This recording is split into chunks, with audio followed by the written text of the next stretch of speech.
Health authorities around the world are intensifying monitoring efforts after a deadly hantavirus outbreak linked to a cruise ship prompted international contact tracing operations. Singapore has isolated and begun testing 2 residents who were on board the MV Hondius, the cruise ship linked to a hantavirus outbreak that has already claimed 3 lives. The 2 men, aged 67 and 65, were among passengers aboard the vessel during its Antarctic voyage after departing from Argentina in April.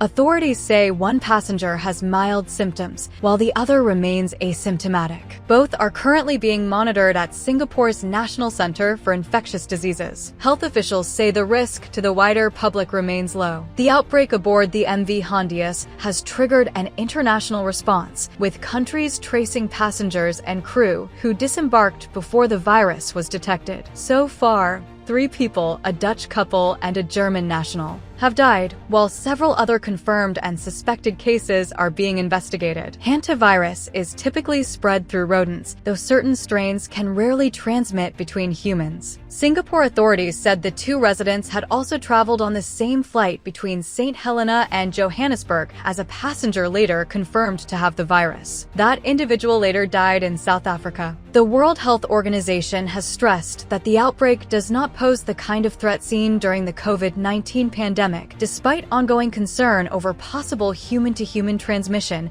involving the Andean strain of the virus. The species of hantavirus involved in this case is the Andes virus, which is found in Latin America and is the only species known to be capable of limited transmission between humans.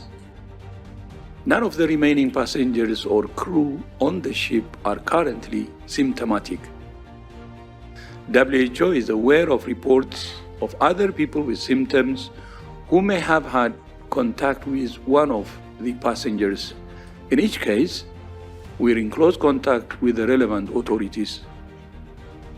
Given the incubation period of the Andes virus, which can be up to 6 weeks, it's possible that more cases may be reported. The agency says passengers remaining aboard the ship are not currently showing symptoms, as preparations continue for the vessel's arrival in the Canary Islands. Meanwhile, health authorities in several countries, including the United States, Canada, and parts of Europe, are monitoring returning passengers, many of whom remain asymptomatic under precautionary observation. While officials insist the wider public risk remains low, international health agencies continue contact tracing and monitoring efforts as authorities work to contain the outbreak linked to the cruise ship.